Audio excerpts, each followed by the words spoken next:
Welcome to Leaders of Tomorrow Season 9.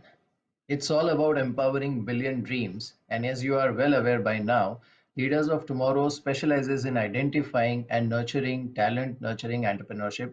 We have a very special guest with us today who has his ears on the ground very much when it comes to the economic activity. We have with us Mr. Nilesh Shah from Kotak.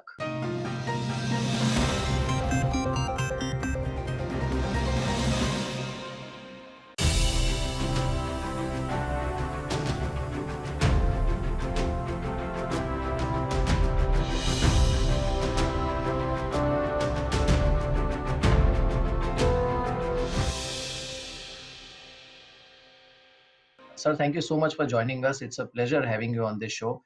And thank you for being part of this special launch programming that we have on Leaders of Tomorrow Season 9. Sir, now let's talk about the current environment because this has been an exceptional year, and very few of us who have been in this industry and tracking the economical data gets a situation where in 1 year you saw this kind of seesaw activity on the economic front across the globe. So, currently, if you look at the economic environment, and especially from, I would say, SMB point of view, the small and medium businesses, uh, is worst behind them? Is that the right way to analyze this situation now? Today, I can say that for small and medium entrepreneurs, it is the best of the time and also it is worst of the time. If you are Hmm. a SME entrepreneur, you need to ensure that you have appropriate capital structure to survive COVID-19 period. If you are heavily leveraged, chances are that you will not survive the current phase and you will not be ready when upturn comes in economy. Second, you'll have to be digitally adaptive. Large companies will not be nimble to adopt to digital ecosystem, and that creates room for niche SME players. So many entrepreneurs have completed their journey of becoming unicorn in the digital eco space. This should be leveraged by all the company. The third and the final thing about entrepreneurs will be to control cost. Apart from appropriate capital structure and leveraging digital ecosystem, controlling cost will define success versus failure. So if you are running a business, ensure that it is digitally adaptive, ensure that it is appropriately funded from capital structuring point of view, and third, ensure that you are controlling cost. Right. Just to add to, or maybe just to supplement what you already mentioned, in the current environment with all the initiatives that government has announced, and we'll talk about it one by one. But prima facie, can we say that, and since you mentioned that this is also the best time for them, if they manage to do what you just prescribed, and add to that the current borrowing environment, can it really give them a window or an opportunity to really plan their expansion that which might have been on hold in a normal scenario for some time? Is this the right time to do that? Undoubtedly, for entrepreneur, every crisis is an opportunity. In the 90s, when I started my career, liberalization was on the anvil. I used to meet entrepreneurs who were running textile companies, granite companies, bulk truck companies, engineering companies, and they were all blaming liberalization for their woes. They were saying with reduction in import duty, Indian companies will not be able to survive. They will go down the drain. On the other hand, I was also meeting entrepreneurs in fields like IT, pharma, telecom, financial services, and there they were jumping up and down saying that this is the best time. We have never seen growth opportunity like this. Between those two set of entrepreneurs, era was the same, but their approach was different. One thought reduction in import duty is a death knell. Other thought opening up of economy is an opportunity. That made all the difference. Today also, with government encouraging entrepreneurship, COVID-19 creating its own disruption, technology bringing its own sets of challenges and opportunities, for a good entrepreneur, there is excellent opportunity. Capital is cheap. You are borrowing today at rates which were unheard before. The cost of equity capital has come down in line with drop in inflation and in line with drop in yield on other products. So there is plenty of capital available for a good person at reasonable rate. Now all you need is a sound business idea and ability to execute on the ground. Correct. I think that is very critical, ability to execute on the ground. Nilesh, will talk about some of the initiatives that government has announced. One is obviously the recently announced PLI scheme, and this production-linked incentive covers a decent range because there are 10 sectors which are directly covered, and obviously it will end up benefiting some of the dependent sectors as well. How would you analyze this particular initiative that government has undertaken, and can it really make difference, I would say, at a ground level when it comes to manufacturing sector? So like in the car there is gear one, 2, 3, 4, 5. Same way in real life, you'll have to go in stages. There was a Hmm. time 4 or 5 years back where electronic imports were likely to become higher than oil import. This Hmm. is where probably government took the challenge and decided to bring manufacturers of electronics and electricals into India. We have seen decent success in mobile handsets. Samsung shifted all their mobile handset factory from China to India. The world's largest mobile handset factory is now operating in Noida. But at the same time, there were other electronics items where we were import dependent, whether it's air Hmm. conditioners, television sets, other electronics, we were import dependent. It was extremely important to develop local manufacturing base, and this production linked incentive scheme, which is in compliance with WTO guidelines, does provide that opportunity for entrepreneurs in electronics industry to set up base in India, access large domestic consumer market, and also use India from an economies of scale point of view for export. This is win-win for consumer as economies of scale and competition will lower prices. This is win-win for government as the FX outflows on electronics will turn into positive as we export. It is win-win for manufacturer of electronics as they get access to large Indian consumer market. I hope and pray we execute PLI scheme on ground without any troubles, and this will change India's growth orbit in the electronics industry. Right, but is that one of the sectors where probably you see most benefit trickling down to, I would say, somebody operating at the bottom of the value chain, or are there any other sectors also where you feel confident, like, for example, something could be something like auto ancillary or something? Is that how we should look at it? I think there are as many opportunities available in a country of 1.36 billion consumers. We think chemicals will be as exciting as electronics as India become part of global supply chain management. Domestic focused sectors like telecom also will be as exciting. Auto ancillary and engineering also will be exciting. The fact remains that for a competitive entrepreneur, for a smart entrepreneur, no matter which sector he is in, he will do well. To my surprise, I found that one of the company which was selling dresses on internet, where people buy clothes for fitting the characters in games, they were doing more business and more profit than many real life retailers of clothes. Now can you Mhm. imagine, Mihir, an entrepreneur making more money selling e-dresses for artificial Right. characters than real life clothes being sold? This is the opportunity of entrepreneurs.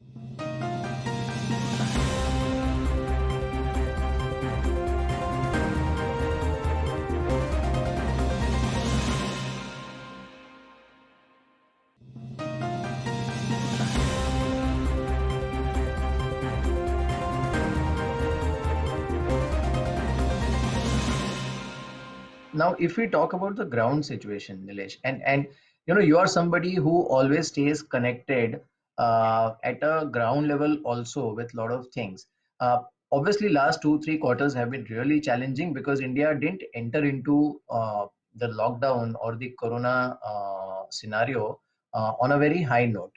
Now that we have been through that struggle, there could be some partial restrictions coming back into the country and across the world. But from corona impact point of view, can we now say that probably we have entered the zone which is leading us towards the end of this so-called depression curve, or are we still somewhere in the middle? Because that will also matter a lot for a small business. So, lot will depend upon medical solution as this is a medical crisis. Now, all Hmm. available news items suggest that Pfizer, Moderna, and AstraZeneca are at the cusp of launching a vaccine. Sputnik Hmm. and a Chinese vaccine is already successful, but it's not yet accepted by the international community. Now, between five of them, if one vaccine becomes successful, and let's say it is something like AstraZeneca, which can be transported at near room temperatures, the Right. infrastructure which India developed for distributing polio drops can be used for distributing vaccine. If something like that happens, then we can certainly say that worst of COVID is behind us. Anyway, normal economic activity month on month is showing progression, and unless until we go into a lockdown induced by second wave, which hopefully will be negated by this vaccine, we can safely say that worst is behind us. Right. So let me ask you a hypothetical question. If you are, you are already, let's say, running a business or you are planning to start one at this point, then which are the businesses that you would look at where you can leverage your probably lower borrowing cost and at the same time, ride on the digital revolution that is happening across the economies, including India? As an entrepreneur, I will focus on disintermediation side. Clearly, there are technologies like blockchain which are available today which will help facilitate disintermediation. How do I take out intermediaries between the manufacturer and the consumer? For example, on the agriculture side, farmers go and sell into APMC, large adatyas, and then they supply to Hmm. the consumer. Can I create a platform which connects farmer to the consumer and the profit margin of intermediary is disintermediated? What I did on the agriculture side, I can do in financial side by connecting a saver and the borrower, by connecting an issuer and the investor. And the entire chain of intermediaries can be disintermediated. So this is one thing where I believe disintermediation will create its own advantages in terms of lowering cost. The second thing will be related to creating economies of scale. For example, a very good teacher in a school will attend probably 200, 200, 300 students. But the same teacher on an online platform will be able to attend probably 1 lakh, 2 lakh, 3 lakh students. Now, this is the economies of scale. You are creating economies of scale for people. Any business which brings benefits of economies of scale, which helps improve quality, will definitely do well. The third thing will be working on the kind of cross of financial and technology. Financial services sector grows at a multiple times GDP growth. It's blood in an economy, and it is a sector where lots of innovations are possible. Some innovations will require regulatory approvals. Some innovation can be pushed through by a nimble footed enterprise. So I will focus on adding value to my end user either by disintermediation or by bringing benefits of economies of scale or by bringing technology from a disruption point of view.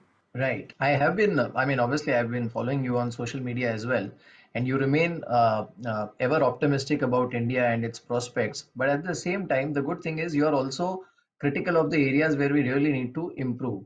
Now, if we club together all the initiatives that government has undertaken in the wake of COVID impact on economy, be it employment, be it something like Atmanirbhar Bharat, now the PLI scheme, and a lot of other initiatives, including reforms like the labor reforms or the agri reforms. If we combine all of this together, then can we safely say that we are actually in a period which maybe 5, 10 years down the line, if we reflect, we'll realize that this was probably the best period for reforms and government fully tapped into that opportunity and utilized it? Or is there something more that can be done? What we need to do furthermore is enforce rule of law. Today, whether we like it or not, justice is delayed. There are Hmm. lakhs of cases, crores of cases, even on a simple thing like check bouncing. Our commercial decision making on the variety of issues related to corporate India is very, very high. I met a multinational company CEO and he nicely summed up our limitation on rule of law. He said, we operate in 55 other countries. In 54 countries, we have many countries where business is far bigger than India. All 54 countries put together have lesser number of cases and litigations than what I fight in India. We have My God. laws, but not rule of law. We have litigations, but not justice. On the commercial side, we need to ensure that justice is not delayed, rule of law prevails. And if we can achieve that, I'm sure business and entrepreneurship will blossom. Right. There are some sectors where we have seen, I think, a lot of positive stories. For example, manufacturing with this whole PLI scheme or the pharma sector, the way it has performed, probably it's a different story altogether when we look at it from stock market's point of view. But within these sectors also, I think what this COVID has done is differentiated between men and boys or the stronger and the weaker players. Now, what would be your advice to weaker players in strong sectors where the sector is doing well, macro story looks great, but these entrepreneurs may not necessarily feel that positive impact on their balance sheet? Well, the entrepreneur has to find out why he is not doing well in a sector which is doing well. Either it could be capital allocation, you ended up misallocating your capital, you have to pay the price. It could be inappropriate capital structuring, you needed to either reduce debt or take debt so that your ROEs can improve and you are earning more than the cost of capital. Effectively, entrepreneur has to do a hard thinking. Is it cost competitiveness? Is it economies of scale? Is it capital allocation? Is it capital structuring? Every entrepreneur has to ask hard questions so that he can re-engineer himself, re-engineer his business, and participate in the growth story. If you are running a hurdle race and you are carrying burden, you need to offload burden in order to stay in the game. Forget winning the game. I think that's the best advice that one can take away from you right now. One last question, Nilesh. Uh, we have already seen a lot of improvement in terms of high frequency economic data that we have witnessed, at least in last, I would say, 3 to 4 weeks. Now, notwithstanding another lockdown, and hopefully that won't happen, do you think these data indicators are reliable and they are here to stay? The so-called recovery or revival would sustain, or would you want to wait for some time? So, revival is not going to happen on its own. A revival will have to Hmm. be supported by government on one side, RBI on another side, and entrepreneurs and businessmen on the third side. And I'm keeping regulator in within RBI domain. For example, government has to improve ease of doing business. It has to reduce compliance burden. The RBI has to ensure that there is enough liquidity at appropriate cost so that entrepreneurs are encouraged to borrow money and make investment. The third thing is about entrepreneurs and businessmen themselves. They'll have to reduce their cost, they'll have to rebuild their balance sheets, and they'll have to be street smart in capturing opportunities. With the combined effort of government, regulators, and businessmen, we can revive growth on a sustainable basis. Absolutely.